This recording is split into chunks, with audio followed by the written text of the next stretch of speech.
Namaskar, friends. Today I'd like to talk about the primary ingredient for a successful meditation. Whether you're a new meditator or you've been meditating for many, many years, this principle should be remembered and followed. If we look at the lives of successful people, we find certain common characteristics that mark their success. And today I'd like to focus on one of those characteristics, which in Sanskrit is called Parishrama, or well-directed effort.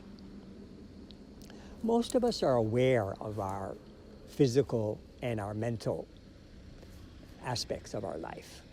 We do physical exercises to keep physically healthy. And we do mental exercises like reading or studying, many different educational related activities, discussions, and so on to keep mentally fit. But very few of us are aware of our inner world, our spiritual world. And what I mean by spiritual world, those rare qualities, divine or higher qualities of mind, love, compassion, welfare, peace, joy, humility, service-mindedness, and so on. So, well-directed effort means to, in our spiritual life, to practice the meditation so that we are enhancing those higher qualities. We have come from lower life forms, so within us are the memories and the common characteristics from those lower life forms. The yogic texts call them the ASTA PASHA, means the 8 fetters, and the Sat RIPU, the 6 enemies. So these lower mental tendencies examples are like lust or greediness, pride, envy, blind attachment, shame, fear, hatred, doubt, backbiting, and so on. You may say that the entire spiritual journey is an effort, a parishrama, to control negative or lower thoughts and enhance and develop higher or spiritual feelings or tendencies of mind. In order to do that, meditation, we use a mantra. So the mantra has a very pure meaning, spiritual meaning, like infinite love or endless peace. And so when we're meditating, it's natural that in the course of meditation, the mind is, many thoughts come in the mind, worldly thoughts, negative thoughts, bad thoughts. And we think, oh, I'm not ready to meditate. I'm just not fit for this kind of thing. Actually, we say the opposite, that worldly thought or negative thought is a sign of progress in meditation because we're trying to concentrate on such a pure idea. It's like when you're cleaning your room. You never cleaned the room for many, many months, and now you start to clean all the hidden corners of the room, and it looks much more messy than when you actually began. But if you continue with that cleaning, then the room takes on a whole new appearance, a whole new vibration. In the same way, as we do meditation, and sometimes we feel like we're not making any progress, but if we follow the instructions given by the teacher with that well-directed effort in the meditation, we are making progress every single time we sit down. It's something like this. When in a 20-minute meditation or a 30-minute meditation, for 2, 3, 4 seconds, you imbibe or you absorb the mantra, that pure idea of supreme consciousness or infinite happiness. You're slowly and gradually changing yourself. And so you start to look at the world differently. You start to see yourself differently. And this is a sign that you're progressing in meditation.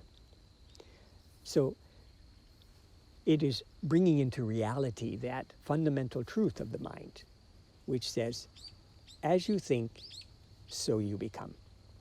Or the other proverb, which is very useful in this regard, is drop by drop, the bucket is full.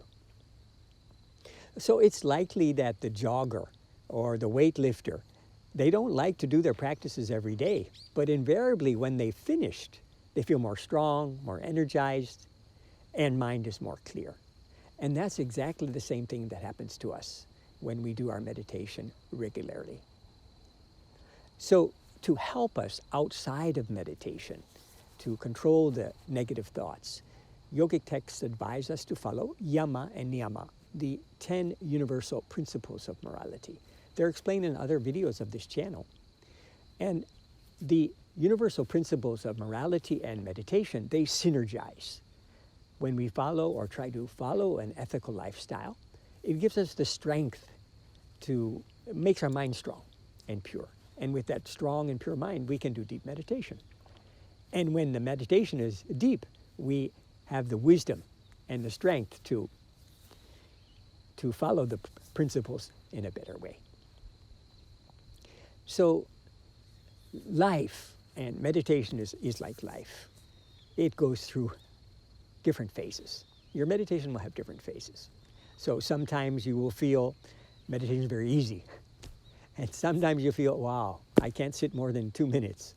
So difficult. But as Sadashiva, the first guru of the human society, he said 7,000 years ago, he gave 7 secrets of success. And the first one was firm determination. So move steadily with firm determination towards your goal. Nothing can stop you from reaching it. So eventually, yes, there does come a time, a happy time, when meditation goes into automatic pilot. It becomes effortless. That feeling of profound love or endless peace, it just inundates the mind spontaneously. There's no effort involved at that time. But until we get to that very rare, and it comes time to time, an auspicious moment, we have to continue with our daily, well-directed efforts of meditation. So with the moral principles and meditation as the core practice, we can add on other practices that will enhance the core practice. Example is the yogic exercises, the yogic dances, the devotional dance, vegetarian diet, and fasting.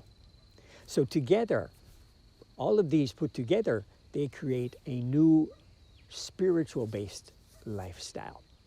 And with that spiritual-based lifestyle, with those habits, well-directed effort in meditation and so on, we change ourselves and become an all-round healthy and happy person. Thank you. Namaskar.